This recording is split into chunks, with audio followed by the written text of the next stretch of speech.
మాఘపురాణము 23వ అధ్యాయము గంగాజల మహిమ. Welcome back to Anu devotional voice. నేను మీ అను. నాది ఇంకో ఛానల్ ఉంది, మారుతి క్రియేటర్స్ యూట్యూబ్ ఛానల్. దాని లింక్ కూడా డిస్క్రిప్షన్ లో ఇస్తాను. దాన్ని కూడా సబ్స్క్రైబ్ చేసుకుని సపోర్ట్ చేయండి. దానిలో మోటివేషనల్ కోట్స్, స్టోరీస్, వీడియోస్ గా వస్తాయి. దత్తాత్రేయుడు ఇంకా ఇలా చెప్పసాగాడు.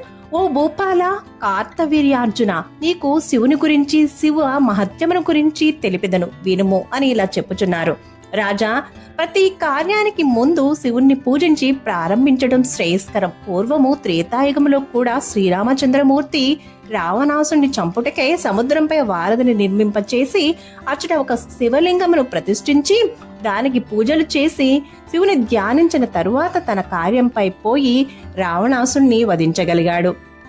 అట్లే ద్వాపరయుగమందు అర్జునుడు యుద్ధ సమయమందు శివుణ్ణి పూజించిన తర్వాతనే యుద్ధరంగానికి పోయేవాడు. పరమేశ్వరుని పూజించి పనులు ప్రారంభించి కృతకృత్యులైన వారెందరో ఉన్నారు. స్త్రీలు కూడా శివ పూజలు చేసి తమ తమ కోర్కెలను నెరవేర్చుకొనుచున్నారు. కావున పూజలందు శివ పూజ శ్రేష్టమైనది, నదులందు గంగానది శ్రేష్టమైనది. గంగాజలము సర్వపాపహరము. గంగానదిలో స్నానం చేయటం వలన సర్వ పాపముల నుండి విముక్తి కలుగటే కాక ఆయుర ఆరోగ్యాది ఐశ్వర్యములు ప్రసాదించును.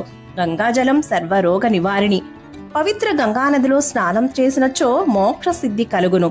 శివుని శిరస్సుపై ఉండి క్షణక్షణము పరమేశ్వరుణ్ణే ప్రక్షాళన గావించుచున్న గంగాజలము అల్పులను ఆదుకొని వారి సర్వ పాపముల నుండి విముక్తులను చేయుచున్నది. ఆరోగ్య రీత్యా కూడా శాస్త్రపరంగా ఇది నిర్ధారణింపబడింది.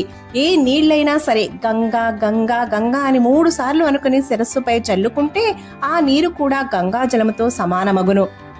ఈ గంగాజలము శ్రీమన్నారాయణ్ణి ప్రతిరూపము. ఎందుకంటే నారము అంటేనే నీరు కదా. నారమునందు నివసించువాడు కావున శ్రీమన్నారాయణుడు అయ్యాడు. కావున గంగాజలమునకు ఇంతటి ప్రాముఖ్యత లభించింది.